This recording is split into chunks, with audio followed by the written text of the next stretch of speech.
We got to empty some of them out, which is why we're having a Tuesday mailbag and a Wednesday mailbag. And these are all really entertaining, and they come from all over the place. So let's get started right now. You are Locked On Rays, your daily Tampa Bay Rays podcast, part of the Locked On Podcast Network, your team every day. Hello, my name is Kevin Weiss. I'm Ulises Sambrano. And we are the host of the Locked On Rays podcast, part of the Locked On Podcast Network. Thank you for making us your very first listen every day. Be sure you check out and subscribe to our YouTube channel at Locked On Rays, as well as all the other traditional podcasting platforms. You can also check us out on social media, Twitter, Instagram, at Locked On Rays, and email us anytime, lockedonrays@gmail.com. All right, let's get right into these mailbag questions. This first one from Cody Glazer. He says, hey, Locked On Rays guys, just binged a bunch of offseason pods to get me back in the Rays spirit. We're back, baby. Brandon Lau, 50 homers incoming. That is a hot take. No, please do not bet your life savings on Brandon Lau getting 50 homers. Maybe across 2 seasons, if you're guessing it over 2023 and 2024. Even that probably isn't a smart bet. But his mailbag question here is, I've been considering a Rays-related tattoo for a while now and almost got it this last week. But given the current status of the team, I've been having strong second thoughts. The pain of getting a sweet tattoo of a stingray shagging baseballs underwater only to see the team move to Nashville and become the Nashville Blues or whatever would haunt me for the rest of my days. Would you wait to get the tattoo until the stadium plans are finalized or go full speed ahead on the tattoo? Love the pod. Always appreciate listening and feeling a part of the Rays Nation from up here in Tallahassee.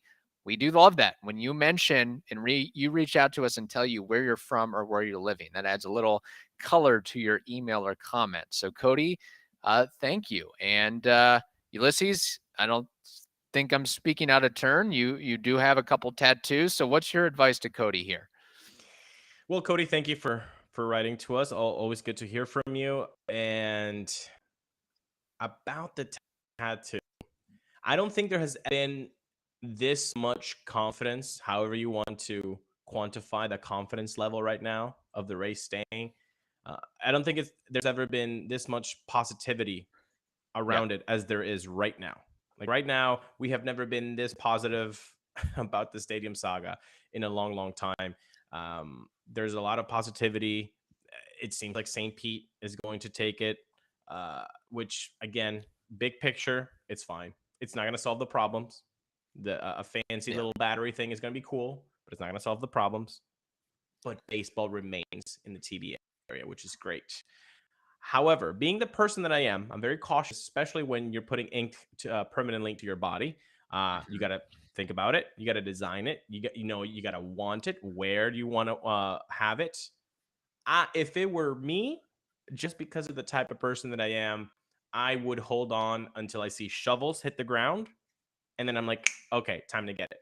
But until the shovels aren't hitting dirt, I would just hold off because, like you, I think we share this, Cody. It would haunt me.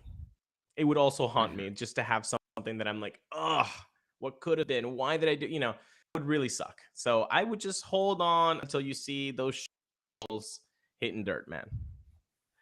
Yeah, I don't know if it's necessarily about, I'm pretty confident in the fact that the Rays will be staying in the Tampa Bay area, but there is always that chance of that not happening. But I would maybe be a little bit more concerned of, hey, with the new stadium, whether it's in St. Petersburg or somewhere in Tampa or elsewhere in the Bay Area, what is the possibility or the chance of a name change, a logo change, mascot change? I mean, maybe they really, hey, we're bringing in a new era with this. I wouldn't totally take that out of the equation. And yeah, the Marlins did it. They got a new stadium. They're like, we're the Miami Marlins. There's a new refresh to the franchise. The Rays could do that. Maybe not a name Yeah. change, but maybe just a different, instead of a sunburst, something else. But again, I think this part is okay to be nostalgic about or melancholic about. I don't know which one of those two you use, Cody. I think melancholic is if it's more negative, and then nostalgic if it's positive, thinking about the past. So if you're just nostalgic about the Devil Ray logo, then that's okay. It doesn't have to mean something in the future. So Right. that's okay. But yeah, this is a good question, man. It does kind of uh, divide the listenership or the fandom into what kind of person are you? Are you just go full throttle and you don't care? I'm just doing it for the past reasons and I'm going for it. Mhm. Or am I more cautious and I want to know, hey, in 25 years there's still going to be ball and I can have to mean something for a long, long time rather than just capitulating on like 3-4 more years of possible baseball in Tampa Bay. But I'm with you. It does seem like baseball will remain in the area. I'm pretty confident about that. But again, what type of person are you? I mean, Kevin, are you with me? Would you just wait until shovels hit the dirt, or would you just go full throttle? Well, I don't know because I don't know if I'd want to get a tattoo of a stingray shagging baseballs underwater. So I'm typically a more by the seat of my pants kind of guy. So Okay. I would, if I'm thinking about doing it, I would probably just do it at that point. Um, but Cody, please do not take my advice necessarily. How much would a tattoo like this cost? Like, I throw ballpark out there, $400. I don't know. I mean, if I'm assuming he wants color, I'm assuming it's going to be a cool design. I'm thinking like remember in Finding Nemo, the teacher was a manta ray, wasn't he? It's been a long time since I saw Finding Nemo, so I'll take your word I for it. think it was a manta ray, and like I'm thinking like when he's like putting, is it wings? What did manta rays? It's wings, the wingspan, like coming up up above and then like pushing dirt up. I'm thinking like baseballs around there, like that would be kind of a cool design Yeah. for that. I think $400 if it's $500 Okay. color. I don't know. Mine's are pretty simple. And who So knows? Maybe if you get it and you don't like it, depending on what your finances are and how much you can endure pain, there's always the option of having that tattoo removed. There's a whole niche industry of those people that can do that for thousands of dollars and some pain as well. I will say this: it hurts way more to get a tattoo removed than to get a tattoo. So Cody, just know that too. Yeah. And And I want to know, expensive, way Cody, more expensive. if you want to follow up, like, where are you getting this? Is it your arm, your leg, your neck, your face, your buttocks, tramp stamp? What's going on here? I need to know where you're putting this thing. Yeah, Full sleeve, the Stingray. That'd be pretty cool.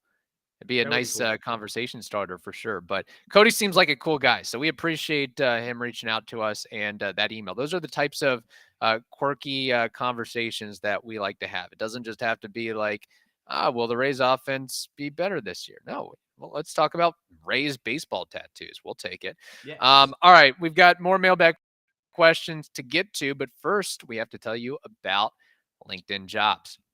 These days, every new potential hire can feel like a high stakes wager for your small business. You want to be 100% certain that you have access to the best qualified candidates available. That's why you have to check out LinkedIn Jobs. LinkedIn Jobs helps you find the right people for your team faster and for free. LinkedIn Jobs helps you find the qualified candidates you want to talk to faster, like I said. So post your job for free at linkedin.com/lockedonmlb. That's linkedin.com/lockedonmlb, LOCKEDON to post your job for free. Terms and conditions apply.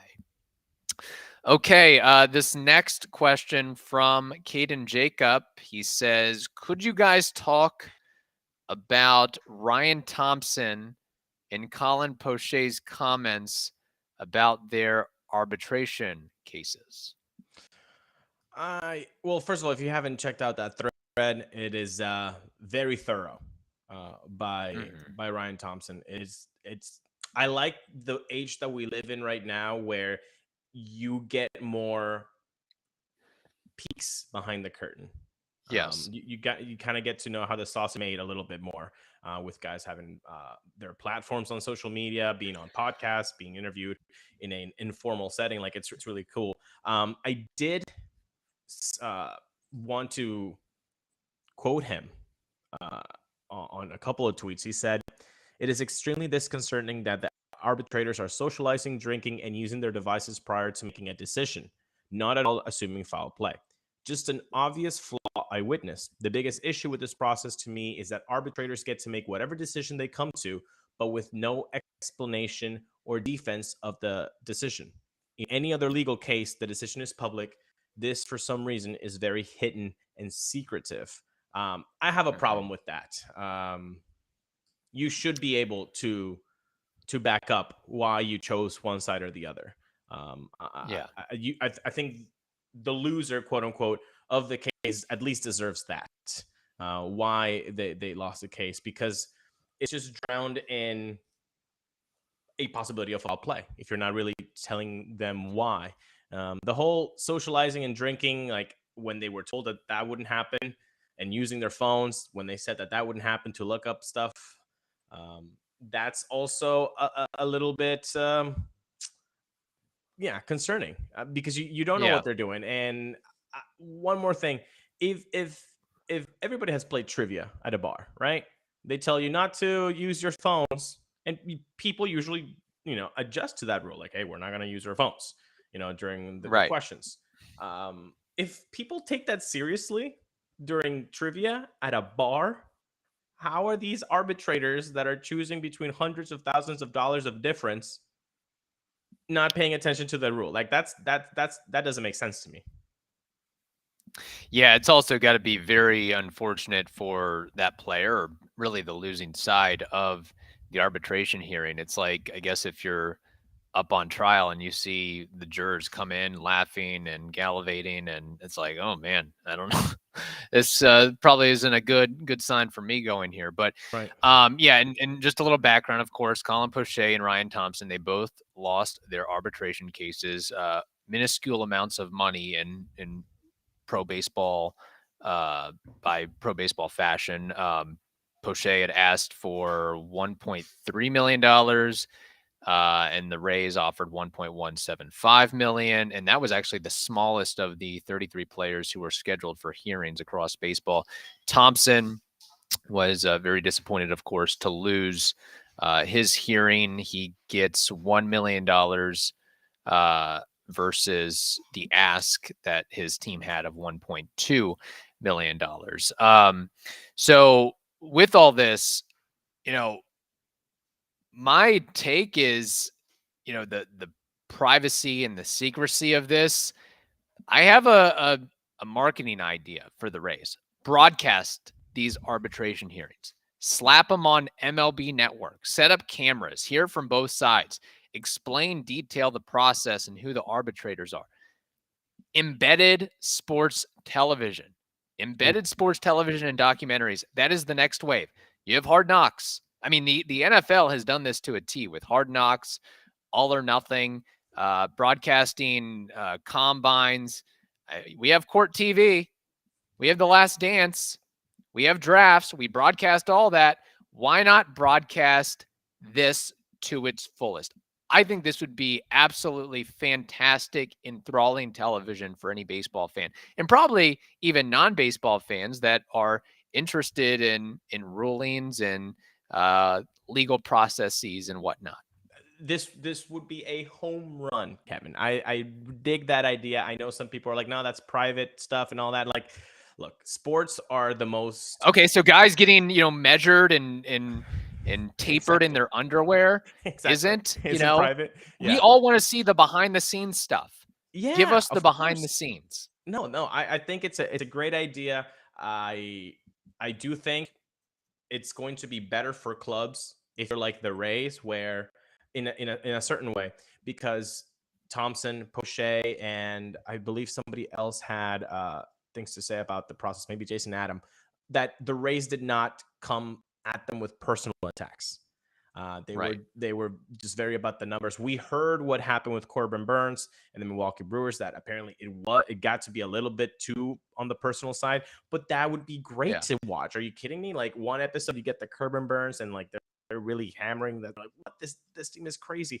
They've got a Cy Young guy and they're arguing for 500K, and then you've got the Poche and the Thompsons and like how that interaction would go. I think that's a great idea. I doubt it would ever happen because MLB doesn't want to give you any sort of intel on how they are saving money, but I think it would be a really good idea, and I think a lot of fans would appreciate an extra sneak peek behind the curtain. I would. Hey, if baseball wants to become more interesting, this is a way to do it, especially if you're looking for some off-season content to put out there instead of, hey, let's rank the, potential Cy Young candidates for 2023. No, let's broadcast this thing. I'd watch like every minute of it. I'd watch all the Rays hearings and just kind of, hey, what are the players saying? What are the rebuttals? And is it getting contentious? I think that'd be really, and just imagine all the cropped videos that would be put out on Twitter and social media by, because you'd have, the Jeff Passons of the world and all these guys that are, watching every single minute of it and can, pull a 90-second, 2-minute clip. I think it's a home run. I think it's, I appreciate you saying that. But, maybe baseball is starting to think outside the box with these rules changes. So maybe there will come a day when something like this. I would appreciate that. A lot of people would. And you know what? If you're the type of person that likes analytics and all the new age stuff, this would even engage more of that segment of people, because as Ryan Thompson said on that thread, the Rays do use, I think there was meltdowns, another stat. By Fangraphs. Yeah, exactly. So that would amplify your knowledge, expand your knowledge on more stats and what they are looking for, what they're looking for to build their argument. And then that would kind of, expand your baseball knowledge on stats and stuff like that. So I think it would be really good. You'd be able to see. Which stats are these teams and players really highlighting and focusing on? And you in turn be like, okay, maybe I need to pay more attention to these over these, whatever it may be. All right. This final mailbag question we'll get to today from Jeff. He says, Edwin Rios, seriously, we couldn't even bring in Edwin Rios to give him a shot at first base. Does no one want to come here and play for the Rays? I mean, I don't know where you want to take this question with Edwin Rios, because I believe that it would, a trade, first of all. Like, he's not a free agent by any means. No. He was non-tendered by the Dodgers, and then the Cubs signed him to a 1-year, $1 million deal, which that tells you the caliber and level of player and what people across the league think of him if he's having to settle for a $1 million deal with the Chicago Cubs. Look, first of all, I didn't even know who Edwin Rios really was before this email. So I don't know if that's an indictment on me or an indictment on Edwin Rios. I know over 4 seasons, he's only gotten, 291 plate appearances or at bats. His scouting report, he has amazing, excellent power. But taking everything into account, and the fact that, the Dodgers essentially got rid of him and signed David Peralta following his back surgery, that tells me something that I don't really like. That's probably not a good sign for what we should be thinking about Edwin Rios. I think it's just one of those things where, like, okay, if you're talking about bringing in Edwin Rios, I would rather you play with the hand that you have dealt. I would rather see more of Josh Lowe. I'd rather see more of Luke Raley. I'd rather see more of Jonathan Aranda. It's not like, bringing in, again, like a Michael Brantley or even a Luke Voigt. Like, if you were to bring in or go after a bigger name like that, or heck, even, thinking not necessarily, first base DH type, but like a Jurickson Profar, like a proven veteran type, like that would be more understandable, as opposed to Edwin Rios. You're not really moving the needle. And I feel like you'd almost be hurting the team in the sense of like, hey, you're bringing in Edwin Rios when we have these other guys percolating in the minors ready for a shot. That's not cool. Yeah, no, I love the way you you finalized, I thought he wouldn't move the needle a lot. Like Jeff, like Edwin Rios is not going to make or break your offense. Like, and if he does, or if he is going to be a factor, boy, you're going to have a problem with your offense. That's not somebody that you want. Like, you know, a career 791 OPS. That's really nice. Spread out onto 4 seasons, but then again, you have, like you said, Josh Lowe and Luke Raley and Jonathan Aranda. And why I wouldn't put more into the pile unless it's going to be so much better than what you have. Like, if Luke Raley is given the same opportunities as Edwin Rios or Josh Lowe, is there going to be a drastic difference? Maybe Edwin Rios gives you a 790 OPS, right? And Josh Lowe gives you a 780, and Luke Raley gives you a 770. Are those 20 points really worth the fact that Edwin Rios only plays third base and the other guys don't? They have a little bit more positional flexibility.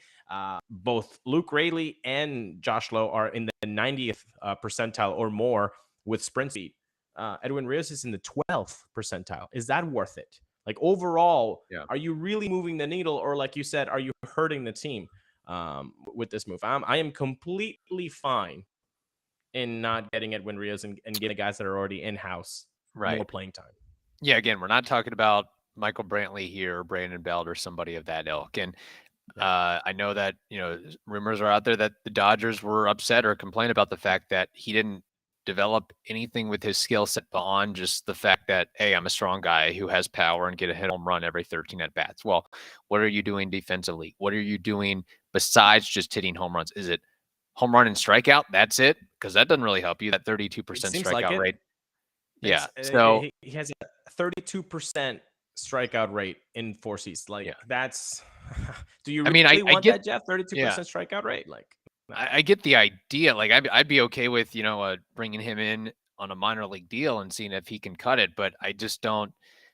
You know, I wouldn't die on the Edwin Rios hill if I were you. I think, you know, that I don't think that really is going to do much for you. So, and again, I mean, I know it's absolutely the Rays need more power in their lineup. Absolutely, they need more home runs, but I don't think necessarily he's the answer. There's so many guys out there that can bop out home runs very easily once they make contact. But how often and how consistently do they make contact? There's a lot of 70, 80 grade power guys out there. Hey, you want to go? If we're just talking about 80 grade power, okay, let's give a shot at Chris Gittens with the Yankees. Like, it takes more than that to be a capable, competent ball player. And I know that Edwin Rios, for whatever it's worth, he did speak out against the Dodgers of, you know, he was, you know, hurt and upset by the fact that he wasn't given more of an opportunity in a shake. And maybe that's a motivating factor,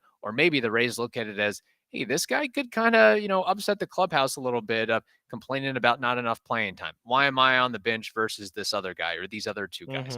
That's another consideration that has to be taken into account. That it's not just about how hard you can hit the ball, how far you can hit the ball, but do you fit into the scheme and the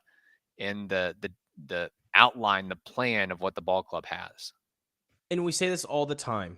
That is a business. That is a workplace for these players. It might look fun, but that's their work. Do you guys like to be in a workplace with somebody that you don't like, that's always complaining? No, that coworker is toxic. You don't want to be next to them. And so that affects the workplace. So I know that stat heads, if they can't quantify that something, they're like, oh no, then it doesn't matter. Like, then touch grass, go outside, look at the sun. All right, there's clouds.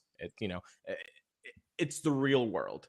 Being with humans and being with humans that give you negative vibes, that affects you. That affects your day. And so that is something to take into consideration. Not calling out Edwin Rios. I'm just saying that is something that I think definitely matters sometimes just as much as your exit velocity. Right. No, absolutely. I mean, think about, you know, all the controversy and the drama that happens in NBA locker rooms. Like, that's a daily occurrence and a daily thing. And at ESPN, I mean, that's kind of why, you know, I mean, hear the stories about, Keith Olbermann and what he did to disrupt the workplace there. Yeah, it's great. Oh my gosh, my job, I'm making six figures and I'm talking about sports, but you're also dealing with this. I'm not going to say the word, but somebody that is not fun or enjoyable to be around, that makes working there a living hellhole for 8, 10, 12 hours. It will have an effect on you for sure. So yeah, that's something that also needs to be measured and considered, and it isn't discussed enough. So, all right. Thank you for the questions. Thank you for making the Locked On Rays podcast your very first listen every day. Now make your second listen, the Locked On Fantasy Baseball podcast. That is also free and available on all platforms. Hope you all have a wonderful day. Stay safe, and we will talk to you Wednesday.